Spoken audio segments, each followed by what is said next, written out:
नमस्कार मित्रांनो, आपले या यूट्यूब चॅनलमध्ये सहर्ष असे स्वागत आहे. तर आपण आता या ठिकाणी पाहणार आहोत ई हस्ताक्षर एजन्सी डिक्लेरेशन कशा पद्धतीने करायचे. तर आपण या ठिकाणी लॉग इन करायचं आहे.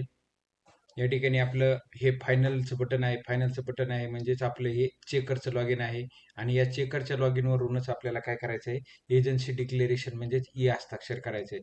तर डाव्या बाजूला आपल्याला जे मेनू दिसतात त्या मेनूमध्ये ई हस्ताक्षर या टॅबवरती क्लिक केल्यानंतर एजन्सी डिक्लेरेशन, अप्रूव्ह डिक्लेरेशन आणि डिटॅच एजन्सी असे 3 टॅब दिसतात. त्याच्यापैकी आपल्याला एजन्सी डिक्लेरेशन या टॅबवरती क्लिक करायचं. या टॅबवरती क्लिक केल्यानंतर या ठिकाणी आपलं समग्र शिक्षाचा कोड MH394 हा सिलेक्ट करायचा आहे.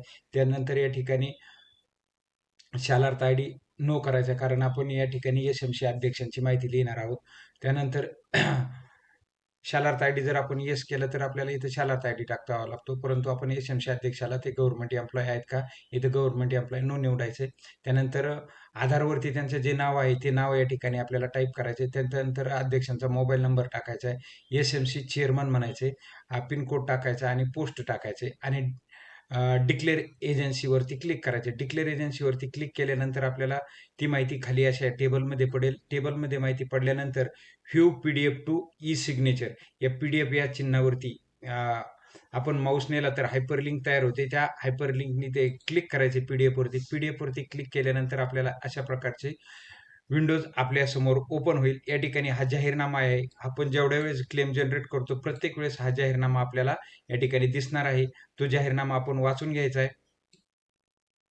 हे कशासाठी मी फक्त आधार OTP साठी देत आहे आणि ई सिग्नेचर हे फक्त ई सिग्नेचर प्रक्रियेसाठीच वापरली जाते. यासाठी आपलं अध्यक्षांचं डिक्लेरेशन आहे. प्रोसीड टू ई साइन करण्याच्या अगोदर I have read and accept the declaration याच्यावरती टिक करायचे, म्हणजे हा जाहीरनामा मी वाचलेला आहे आणि तुम्हाला मान्य आहे. आणि OTP साठी हे क्लिक करायचे आणि या ठिकाणी प्रोसीड टू ई सिग्नेचर वरती क्लिक करायचे. प्रोसीड टू ई सिग्नेचर वरती क्लिक केल्यानंतर वेबसाईट रिडायरेक्ट होईल आणि आपल्याला या ठिकाणी एंटायर युअर आधार नंबर या ठिकाणी आपल्याला आधार नंबर टाकायचा आहे आणि गेट OTP म्हणायचं. गेट OTP बोललं की लगेच या ठिकाणी आपल्याला अध्यक्षांच्या या आधार नंबरला जो मोबाईल नंबर लिंक आहे त्या मोबाईल नंबरवरती OTP जाईल. तो OTP या ठिकाणी टाकायचा आहे.